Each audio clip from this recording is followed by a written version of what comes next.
கரத்தனை யானை முகத்தனை இந்தின் இளம் பிறை போலும் ஏற்றனை நந்தி மகந்தனை ஞான கொழுந்தினை புந்தியில் வைத்து அடி போற்றுகின்றேனே. ஓம் நம சிவாய.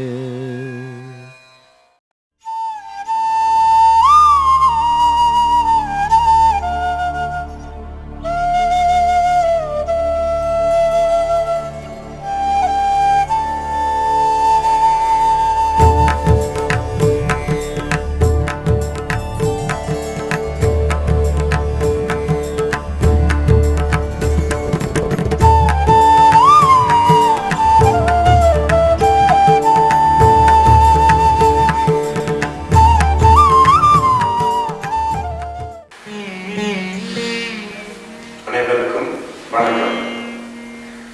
யோகா என்பது சமஸ்கிருத வார்த்தையாகும். யோகா என்பது உடலையும் மனதையும் ஒருங்கிணைத்து செய்யக்கூடிய ஒரு பயிற்சியாகும். அதாவது ஒருங்கிணைப்பது, உடல் மனம் இரண்டையும் ஒருங்கிணைக்கும். இந்த யோகாசன பயிற்சி நமது சித்தர்களும் முனிவர்களும் முன்காலத்தில் செய்து நீடித்த ஆரோக்கியத்தையும் இறைவனை அடையும் வழியையும் நமக்கு காட்டியிருக்கிறார். அந்த காலத்தில் செய்தது இந்த காலத்தில் நாம் செய்ய முடியுமா, செய்யலாமா என்ற ஒரு வாதம் தற்காலத்தில் இல்லை. ஏனென்றால் தற்காலத்தில் இந்த பயிற்சிகளை வெளிநாட்டிலே நன்கு ஆராய்ச்சி செய்து நல்ல ஒரு ரிசல்ட் எடுத்து கோடிக்கணக்கான பேர் அதை பின்பற்றி வருகிறார். எனவே நம் முன்னோர்கள் காட்டிய இந்த யோகாசன வழியை நாமும் நடைமுறை வாழ்க்கையில் கடைபிடித்து நீண்ட ஆயுளையும் நீடித்த ஆரோக்கியத்தையும் பெற்று இணைந்து வாழ்வோமாக. இந்த யோகாசனம் 8 படிகளாக நமக்கு நம் முன்னோர்கள் காட்டியிருக்கிறார்கள். முதலில் இயமம், நியமம், ஆசனம், பிரணயாமம், பிரத்யாகாரம், தாரணை, தியானம், சமாதி. இந்த 8 படிகளை அடைவதற்கு அனைவரும் நல்ல முயற்சியை செய்ய வேண்டும். இதிலே நாம் ஆசனம், பிரணயாமம் தவறாமல் செய்து வந்தால் நோயற்ற நல்லுடலை பெற்று நீண்ட ஆயுளை கண்டிப்பாக பெறலாம். இப்பொழுது இந்த யோகத்தை நாம் எடுத்திருக்கும் விஷயம் வந்து ஆரோக்கியத்தையும் உடல் நலத்தையும் நோயின்றி மனிதன் வாழ்முறைகளை மாத்திரமே நாம் எடுத்துக்கொள்கிறோம். ஆசனங்களில் மேல்நிலை ஆசனங்கள்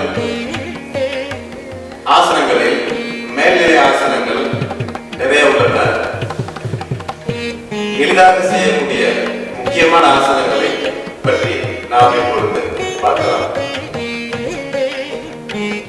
முதலில் ஆசனங்களில் அரசன் என்று சொல்வது சிரசாசனமாகும்.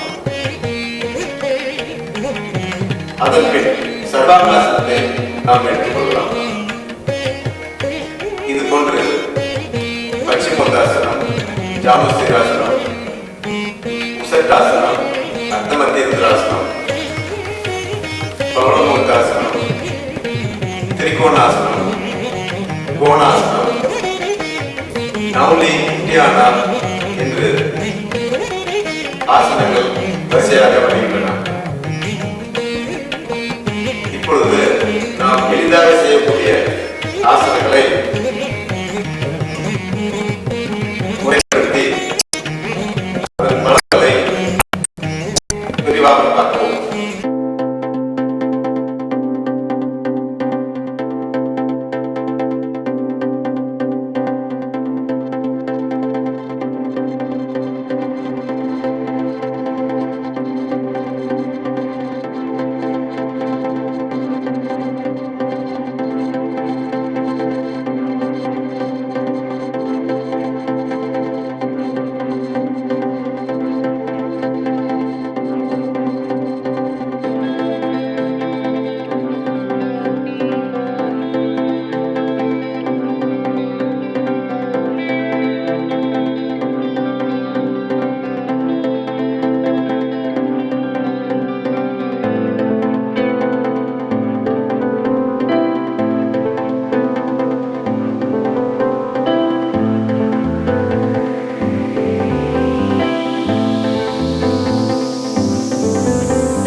தாராளமாக செய்யலாம்.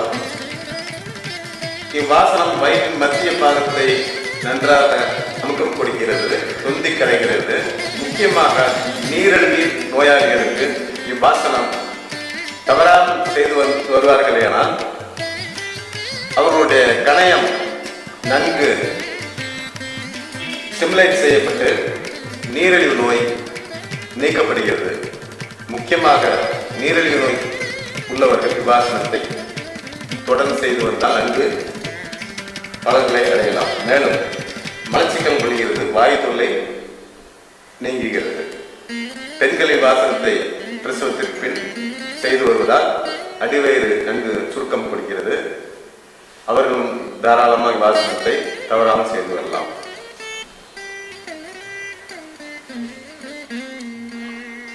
இப்பொழுது நாம் காண இருப்பது விபரீத கரணை ஆசனமாகும். தரையில் மல்லாந்து படுத்து கால்களை மடித்து வைத்துக் கொள்ளுங்கள். பின்னர் கைமுட்டியை தரையில் அழுத்தி மிருதுவாக மேலே கிளம்பவும் கைகள் இரண்டையும் இடுப்பு பகுதியில் வைத்துக் கொண்டு கால் முட்டியை நேராக்கி கால் பாதம் கண்கள் ஒரே நேர்கோடாக இருக்குமாறு கால் கட்ட இரவை பார்த்துக் கொள்ளவும். கால் முட்டி நேராக இருக்க வேண்டும். உடல் கலந்தாக வைத்துக் கொள்ளவும். கண்களை பாதி முக்கிய நிலையில் கலவாக வைத்துக் கொள்ளுங்கள். வாசலில் உடலை நன்கு முக்கியமாக இறக்கி வைத்துக் கொள்ளவும். ஆரம்ப காலத்தில் பிறர் உதவியுடன் கிறிஸ்தபாதத்தை தலைமையை தாங்களாக கொடுத்து இருக்கலாம்.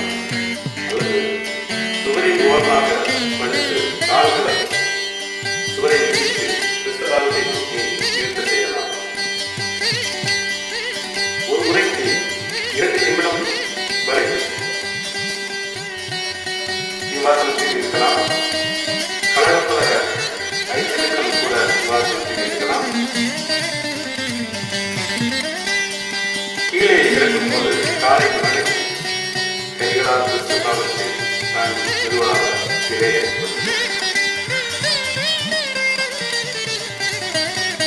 வாசனம் சர்வாங்காசனுடைய பலன்களை கிடைக்கிறது.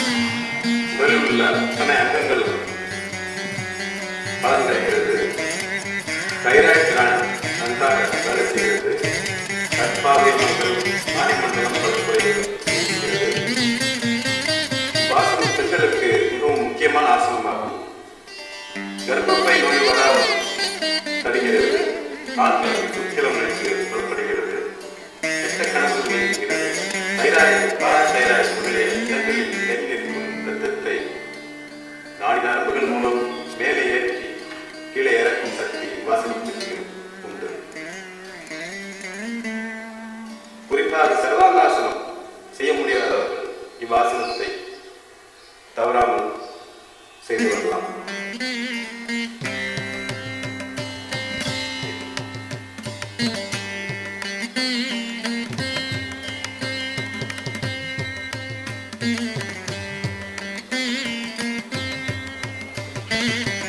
இப்பொழுது நாம் காண இருப்பது சர்வாங்காசனமாகும்.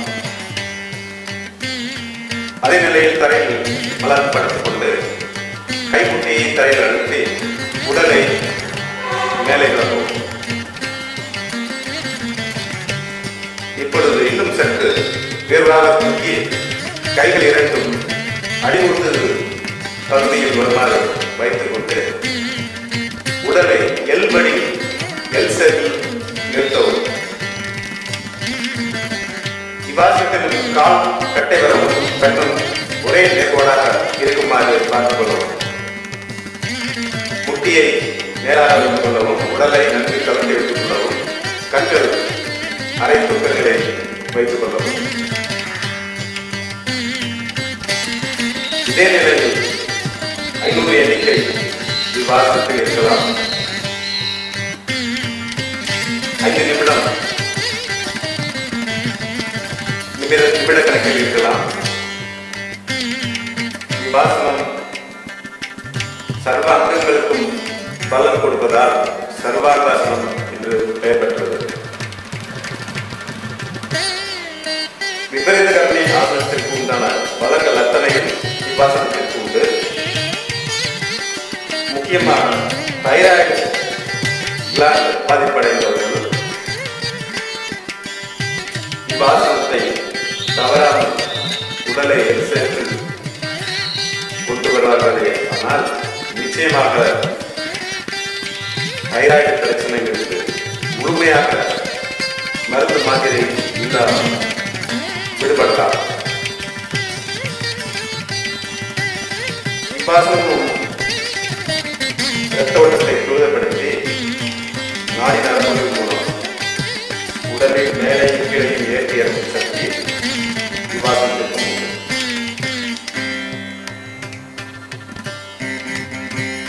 கல்லீரல் கேடு உள்ளவர்கள் தொடர்ந்து செய்து வந்தால் கல்லீரல் கேடு சரி செய்யப்படுகிறது. முக்கியமாக பெண்களுக்கு கர்ப்பப்பை பிரச்சனை, கோவை பிரச்சனை ஆகிய அனைத்தும் நீங்கி மேலும் பீரியட் ப்ராப்ளமும் வாசகத்தினால் நீக்கப்படுகிறது. கால்களை மடக்கி மெதுவாக கீழே எடுத்துக் கொள்ளலாம்.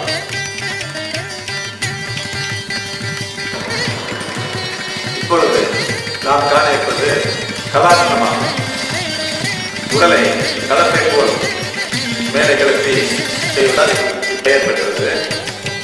தரையில் மல்லாந்து படுத்துக் கொண்டு கால்களை நேராக வைத்துக் கொண்டு உடலை மேலே கிளப்பி கொண்டு வரவும். சர்வாங்காசனைக்கு வந்து பின்னர் கைகளை இடுப்பு பகுதியில் வைத்துக் கொண்டு கால் முட்டி மடங்காமல் பின்புறமாக தரையில் கால்களை இறக்கவும்.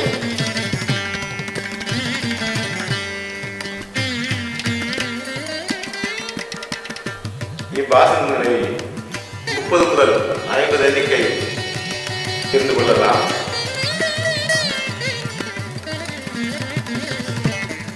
ஒரு முறைக்கு 2 முதல் 3 முறை வாசனத்தை செய்யலாம். இவ்வாசனம் செய்வதால் முதுகுத்தண்டு வடம் நன்கு பலம் பெறுகிறது. நாடி மண்டலங்கள் அனைத்தும் நன்கு வேலை செய்கிறது. முதுமை ஒளிந்து இளமை மேலிடுகிறது. சோம்பல் ஒளிகிறது. இடுப்பு, முதுகு, கழுத்து பலம் பெறுகிறது. வாலிபத்தில் தவறாக வாழ்க்கையை பயன்படுத்தியவர்கள் மீண்டும் இவ்வாசனத்தை செய்து வீரியம் பெற்றுவிடலாம். பெண்கள் கருவுற்ற 2 மாதம் வரை இவ்வாசனம் செய்யலாம். பின்னர் செய்யக்கூடாது. நீரிழிவு நோய்க்கும் இவ்வாசனம் முக்கியமாகும். பின்னர் ஆசனத்தை கைகள் 2ஐயும் இடுப்பில் வைத்துக் கொண்டு ஆசனத்தை மெதுவாக கழித்துக் கொள்ளலாம். கால்களை மடித்து காலத்தை சற்று மெதுவாக கழித்துக் கொள்ளலாம். இப்பொழுது நாம் காண இருப்பது மச்சாசனமாகும். தரையில் கால்களை மீட்டி அமர்ந்து கொண்டு முதலில் பத்மாசன நிலைக்கு வரவும்.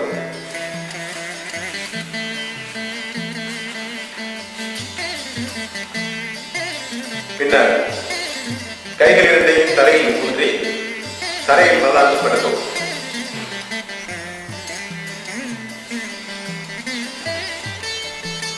பின்னர் உள்ளங்கைகளை தலைக்கு மேல்புறமாக தூக்கி தரையில் ஊன்றி உடலை மேலே கிளப்பி தலையை உட்புறமாக மடித்து வைக்கவும். கைகள் 2ஐயும் பின்னர் கால் பெருவிரல் கொண்டு வந்து 5 முறை நீண்ட பெருமூச்சாக விட்டு மெதுவாக வரவும்.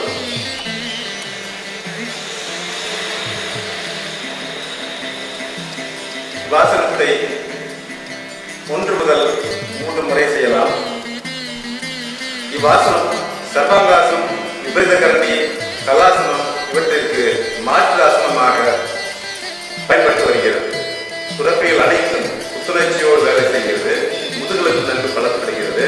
மார்பு விரித்து நுரையீரல் நன்றாக வேலை செய்யவும்,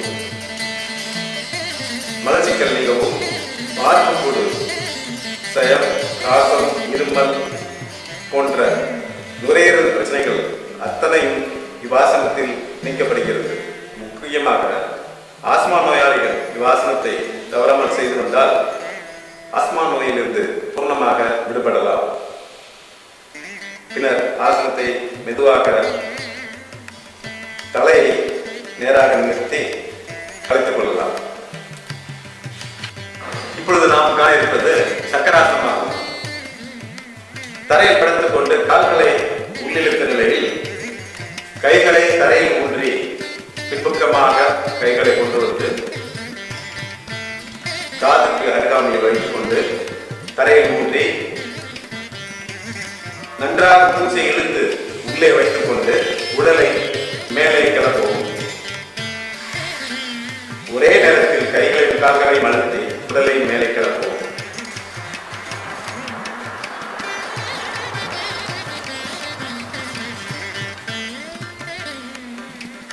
இவ்வாசனம் மிக முக்கியமாக முதுகு தண்டின் வழியாக செல்லும் அத்துணை நாய் நரம்புகளும் தூண்டுவதற்கு அடிக்கோலாக அமைகிறது. புத்துணர்வு ஏற்படுகிறது, சுறுசுறுப்பு உண்டாகிறது, இளமை மேலிடுகிறது, கூடுமுதுகு முக்கியமாக வாசகத்தில் நீக்கப்படுகிறது. பெரும் சோம்பல் ஒழிந்து சுறுசுறுப்பு உண்டாகிறது. பின்னர் வாசகத்தை மெதுவாக